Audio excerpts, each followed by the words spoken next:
Yo, halo guys, sebelum gua lanjutin ke pembahasannya, gua nggak bosen-bosen ngingetin ke kalian dulu. Yuk dukung dulu channel ini dengan pencet tombol subscribe dan loncengnya di bawah ini agar kalian tidak ketinggalan update dari channel ini. Dan juga like dan share ke kawan-kawan kalian biar di channel ini semakin dikenal banyak orang. Pastinya dukungan dari kalian sangat gua butuhin untuk ngebuat gua terus semangat dan terus update ke depannya. Oke, kalau gitu kita langsung lanjut aja ke pembahasannya.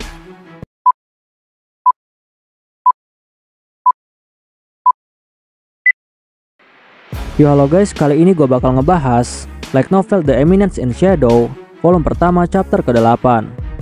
Di chapter ini bakal dibahas tentang penyerangan Akademi Kesatria Midgar. Untuk kalian yang belum nonton chapter sebelumnya, silahkan ditonton terlebih dahulu. Setelah 5 hari Kit tidak masuk sekolah, hari ini akhirnya Kit mulai masuk sekolah dan kelas untuk hari ini sudah selesai.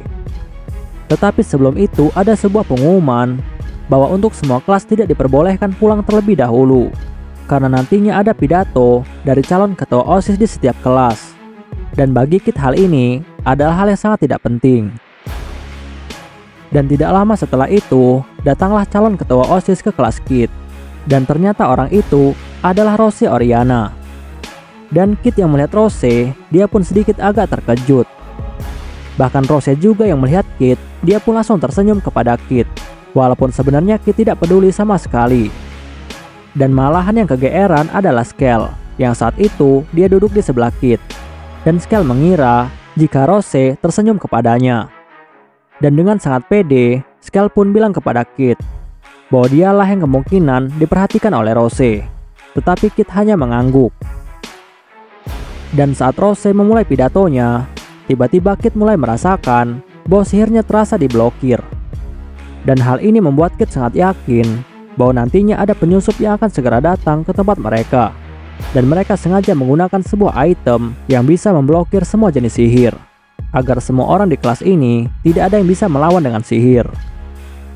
Dan ternyata benar saja, tidak lama setelah itu datanglah beberapa orang yang mengaku sebagai kelompok Shadow Garden. Dan mereka bilang kepada semua orang bahwa mereka akan mengambil alih sekolah ini.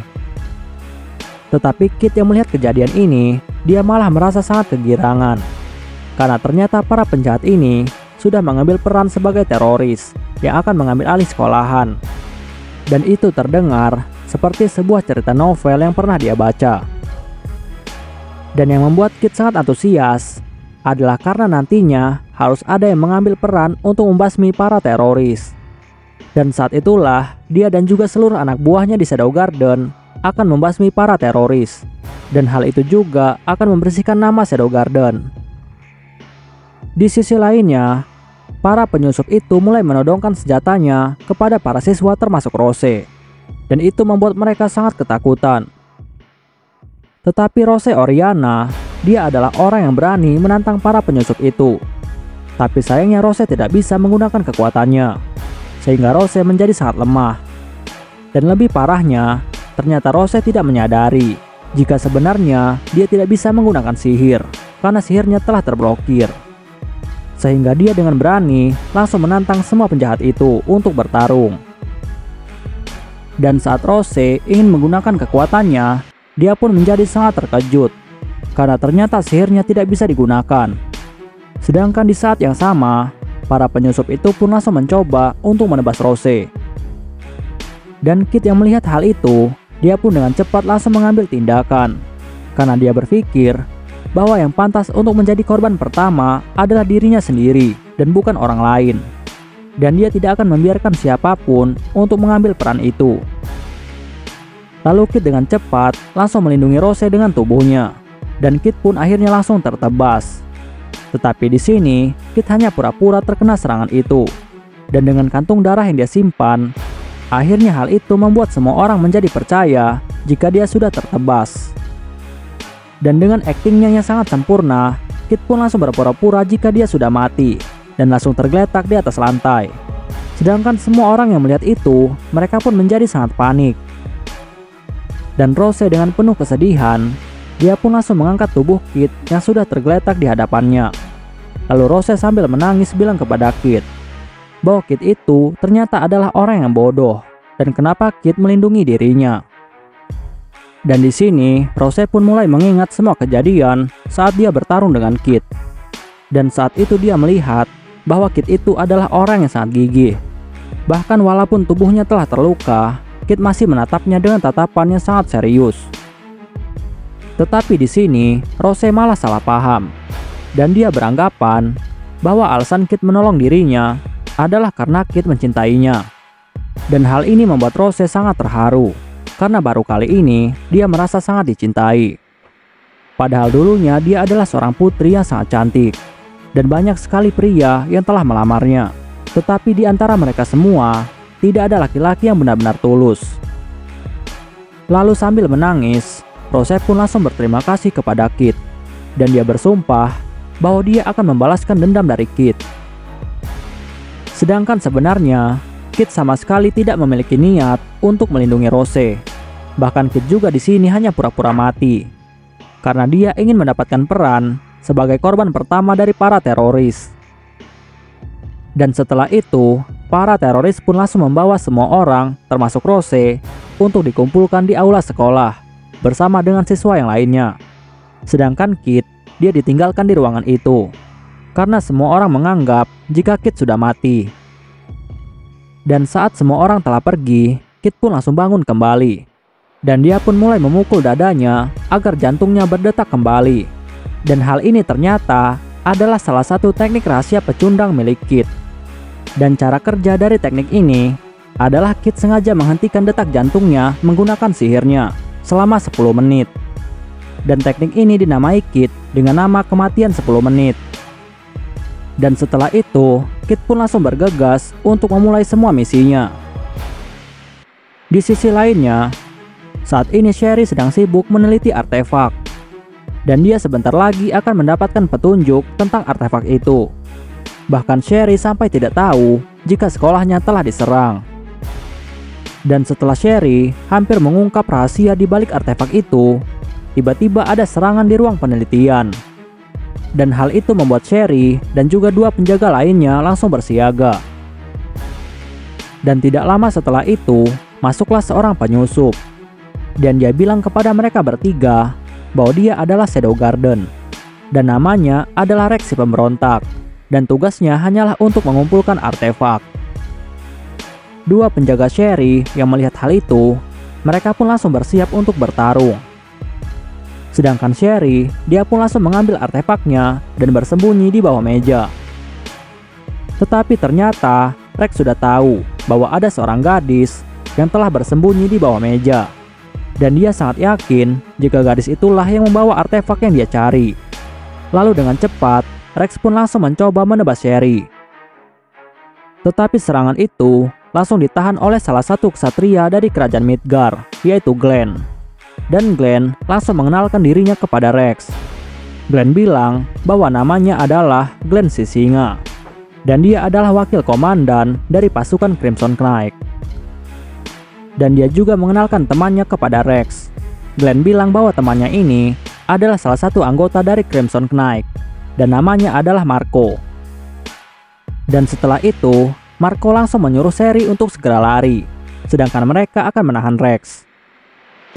Dan Sherry yang mendengar itu, dia pun dengan cepat langsung melarikan diri. Di sisi lainnya, saat ini Kit sudah berubah ke dalam mode Shadow. Dan dia saat ini ada di atas atap sekolah sambil melihat keadaan sekolah. Dan di sana dia melihat bahwa semua siswa sudah dikumpulkan di aula sekolah oleh para teroris. Sedangkan di luar sekolah sudah berkumpul pasukan kerajaan. Tetapi tidak ada satupun dari mereka yang maju karena teroris telah menyandra para siswa. Dan di sini Kit pun lalu berpikir bahwa dia memiliki firasat yang bagus tentang keadaan ini. Dan dia bilang di dalam hatinya bahwa dia tidak akan membiarkan para pecundang ini merusak nama baik Shadow Garden. Dan saat Kit melihat 2 orang teroris itu memakai pakaian hitam, hal itu membuatnya sangat kesal. Dan menurut Kit, pakaian yang mereka gunakan itu terlihat sangat norak. Dan karena Kit yang sudah sangat kesal, dia pun langsung menembak mereka dengan tembakan sihir. Dan dalam sekali tembak saja, dua orang itu pun langsung tewas seketika. Tetapi saat Kit ingin mencari target yang lainnya, dia malah melihat Sherry. Dan Sherry saat itu sedang berjalan dengan kebingungan. Dan tidak lama setelah itu, Kit pun lalu melihat bahwa Sherry sedang dikejar oleh banyak teroris. Dan Kit pun langsung menembak mereka semua dengan peluru sihir. Dan akhirnya semua teroris itu pun langsung tewas seketika. Dan setelah itu, Kit pun lalu berpikir, kenapa Sherry bisa dikejar-kejar oleh banyak pasukan teroris? Dan di sini Kit sangat yakin bahwa ada sesuatu hal yang besar yang akan terjadi dan berhubungan dengan Sherry. Lalu Kit pun akhirnya memutuskan untuk mengambil peran dalam masalah itu. Dan dia pun langsung melesat menuju ke tempat Sherry. Dan singkatnya, Kit pun akhirnya bertemu dengan Sherry. Tetapi di sini, Kit sudah berubah ke dalam mode Kit, bukan mode Shadow. Lalu setelah itu, Sherry pun bilang kepada Kit bahwa dia akan menuju ke ruang wakil kepala sekolah karena dia ingin mencari sesuatu. Dan Kit yang mendengar itu, dia pun akhirnya memutuskan bahwa dia akan menemani Sherry. Dan mereka berdua pun akhirnya langsung menuju ke ruang wakil kepala sekolah. Dan setelah mereka sampai di sana, Sherry pun mulai mencari sesuatu yang dia cari. Sedangkan Kit, dia malah duduk di atas sofa sambil menunggu Sherry. Lalu tidak lama setelah itu, Sherry pun lalu memberitahu Kit bahwa dia sudah menemukan dokumen yang dia cari. Dan Sherry langsung memberitahu Kit bahwa artefak yang sedang dia selidiki ini bernama Mata Avaris.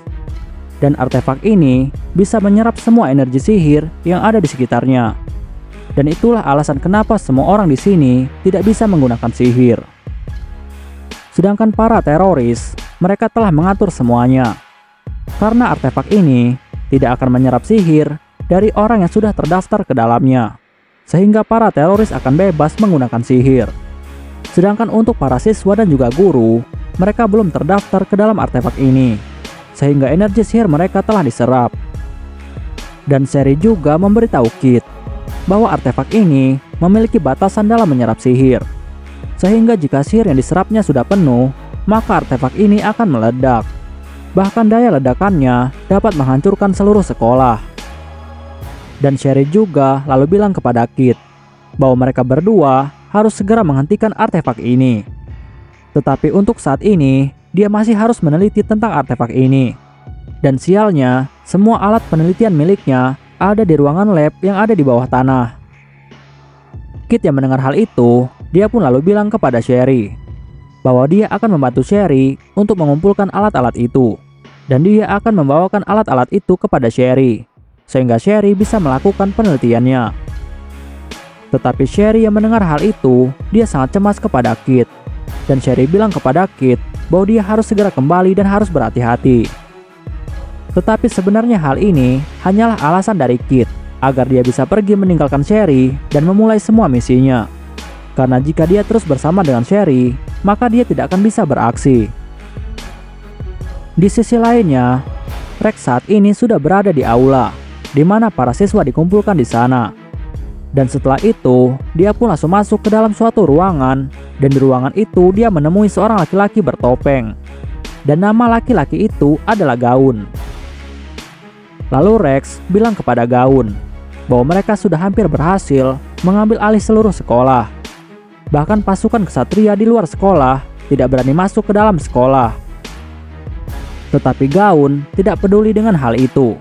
Dan Gaun hanya bertanya kepada Rex apakah dia berhasil mendapatkan artefak yang mereka cari. Dan Rex selalu menjawab bahwa artefak itu saat ini dibawa oleh seorang gadis yang memiliki rambut berwarna pink. Dan saat itu dia tidak bisa merebutnya. Gaun yang mendengar hal itu, dia pun menjadi sangat kesal. Dan dia bilang kepada Rex bahwa dia seharusnya tidak main-main dengan misi ini. Dan tiba-tiba keluarlah aura membunuh yang sangat pekat dari tubuh Gaun. Dan hal itu membuat Rex langsung gemetaran. Dan dia bilang kepada Gaun bahwa dia akan segera menemukan artefak itu. Sedangkan Gaun dengan kesal langsung mengancam Rex. Gaun bilang kepada Rex, jika kali ini dia gagal, maka dia pasti akan membunuh Rex. Rex yang mendengar itu, dia pun akhirnya mengerti, walaupun dia sedikit ketakutan. Tetapi sebelum Rex pergi, dia pun langsung memberitahu Gaun bahwa beberapa anak buah mereka sudah terbunuh dengan sekali serang saja. Dan kemungkinan musuh mereka kali ini adalah musuh yang sangat kuat. Lalu Gaun bilang kepada Rex bahwa sepertinya musuh kali ini adalah Shadow Garden. Dan ternyata umpan mereka telah berhasil untuk memancing Shadow Garden keluar. Dan Rex langsung memberikan peringatan kepada Gaun bahwa dia harus berhati-hati. Tetapi dia sangat yakin jika Gaun pasti akan baik-baik saja saat dia melawan Shadow Garden. Karena Gaun adalah mantan anggota dari 12 Ksatria Meja Bundar.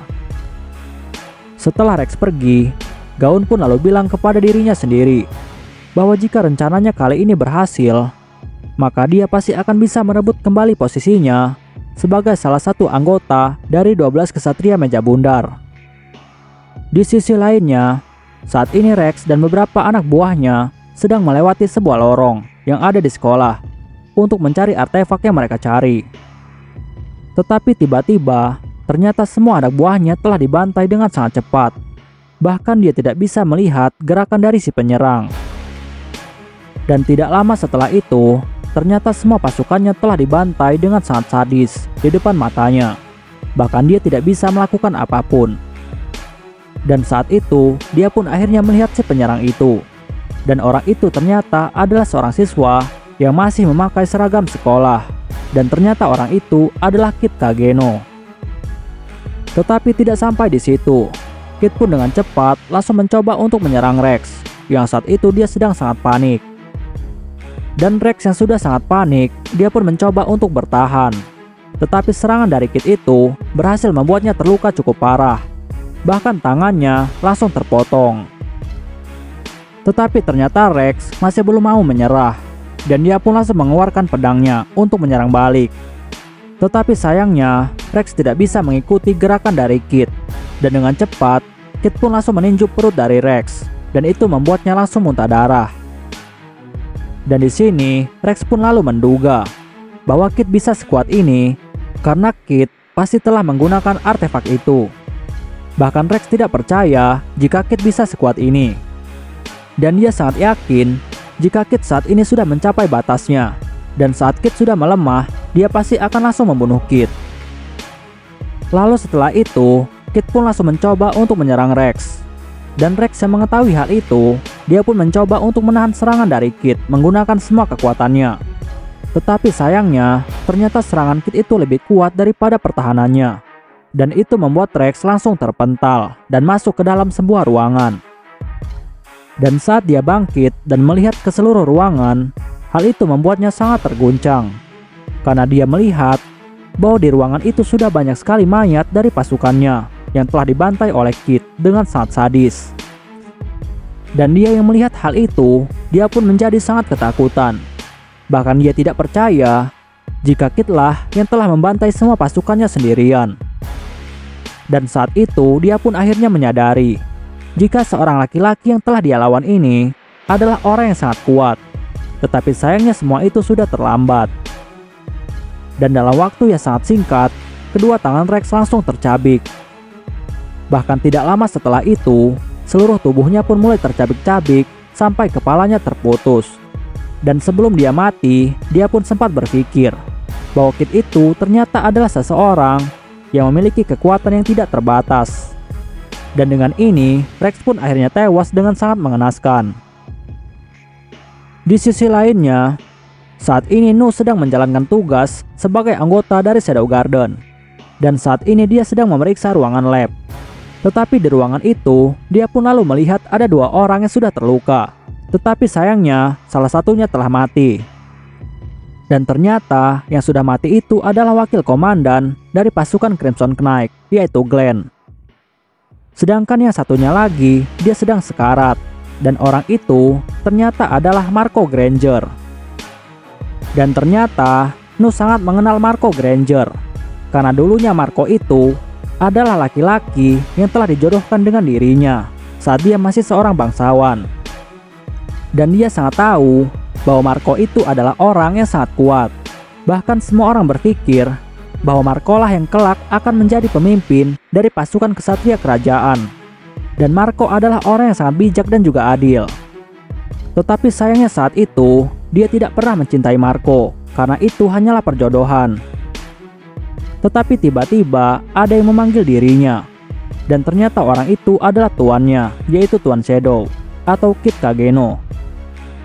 Lalu dia langsung memberitahu Kid bahwa Marco ini dulunya adalah tunangannya, yang telah dijodohkan oleh kedua orang tuanya.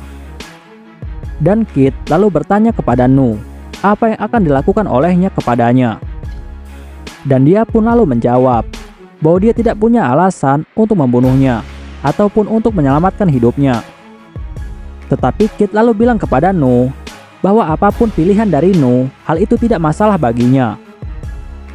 Lalu Nu bilang kepada Kid bahwa saat ini semua anggota elit dari Shadow Garden sudah masuk ke sekolah, dan mereka semua telah siap untuk menerima perintah dari tuan mereka, yaitu Tuan Shadow. Kid yang mendengar itu, dia pun hanya mengangguk. Dan dia juga lalu memberitahu Kid bahwa saat ini sekolah telah dikepung oleh Iris Midgar dan semua pasukannya. Sedangkan pasukan Shadow Garden akan siap bertempur sesuai perintah dari Kid. Dan setelah itu, Kid pun langsung memberikan perintah kepada Nu bahwa Nu harus mencarikannya berbagai alat yang bisa digunakan untuk meneliti sebuah artefak. Lalu dengan cepat, Nu pun berhasil mengumpulkan semuanya. Tetapi dia lalu bertanya kepada Kid, untuk apa semua alat-alat ini? Dan Kid pun lalu memberitahu Nu bahwa alat-alat ini akan dia gunakan untuk meneliti sebuah artefak dan akan memodifikasinya. Karena ada sebuah artefak di sekolah ini yang disebut dengan mata Avarik. Dan artefak inilah yang telah menyegel kekuatan sihir mereka. Nu yang mendengar itu, dia pun menjadi sangat kagum kepada tuannya. Karena ternyata tuannya sangat luar biasa. Bahkan tuannya telah mengetahui tentang artefak itu dan juga sudah bersiap untuk menghentikannya. Dan orang yang bisa melakukan hal ini hanyalah yang memiliki pengetahuan yang luar biasa. Bahkan orang jenius sekalipun di dunia ini tidak akan bisa melakukan hal yang seperti dilakukan oleh tuannya. Dan baginya, ini adalah suatu prestasi yang sangat luar biasa. Dan Nu pun menjadi gemetaran karena kehebatan dari tuannya. Tetapi di sini sebenarnya Kid tidak tahu apa-apa. Dan dia juga hanya diberitahu oleh Sherry tentang hal ini. Tetapi Kid dengan mudah membuatnya seolah-olah semuanya terlihat seperti pencapaiannya, walaupun dia tidak melakukan apa-apa. Dan semua ini benar-benar keberuntungan yang sangat luar biasa. Setelah itu, Kid pun langsung bilang kepada Nu bahwa dia akan menyelesaikan semuanya sebelum matahari terbenam. Dan Nu yang mendengar itu, dia pun lalu menjawab bahwa dia dan semua pasukan Shadow Garden akan menunggu perintah dari Kid kapan saja. Dan setelah Kid pergi dari sana, dia pun lalu melihat apakah mantan tunangannya itu mendengar semua percakapan mereka. Dan setelah Nu memeriksanya, dia pun akhirnya yakin jika mantan tunangannya itu tidak sadar. Karena jika dia sadar dan telah mendengar semuanya, pasti dia akan membunuhnya. Dan kali ini dia akan membiarkannya tetap hidup. Di sisi lainnya, Kid pun langsung kembali ke ruang Sherry berada. Dan Kid langsung memberikan alat-alat itu kepada Sherry. Dan setelah itu, Sherry pun mulai meneliti dan melakukan modifikasi kepada artefak itu. Sedangkan Kid, dia malah tiduran sambil membaca buku. Dan tidak lama, akhirnya Sherry pun berhasil melakukan modifikasi kepada artefak itu. Dan setelah itu, Sherry pun langsung mengajak Kid untuk menuju ke aula melalui terowongan rahasia. Tetapi Kid lalu bilang kepada Sherry bahwa dia tidak akan ikut, karena ada sesuatu hal yang akan dia lakukan. Dan dia menyerahkan semua urusan ini kepada Sherry. Dan akhirnya, Sherry dan juga Kid pun langsung berpisah. Dan saat Sherry sampai di lorong yang ada tepat di atas aula itu, dia pun lalu melihat bahwa banyak sekali siswa yang telah dijadikan sandera. Dan dia harus segera melepaskan artefak yang sudah dia modifikasi. Sehingga saat artefak itu diaktifkan, maka dia akan melepaskan segel sihir, sehingga semua orang bisa menggunakan sihir kembali. Dan dengan cepat, Sherry pun langsung melemparkan artefak itu tanpa ragu-ragu. Oke guys, pembahasan kita di chapter kali ini selesai sampai di sini dulu. Dan kita bakal lanjut lagi di chapter selanjutnya.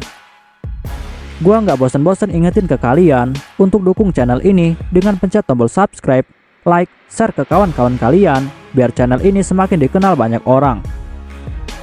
Dan untuk kalian yang ingin mendukung channel ini dengan berdonasi, silahkan cek link donasinya yang ada di deskripsi. Oke guys, see you next time. Bye bye.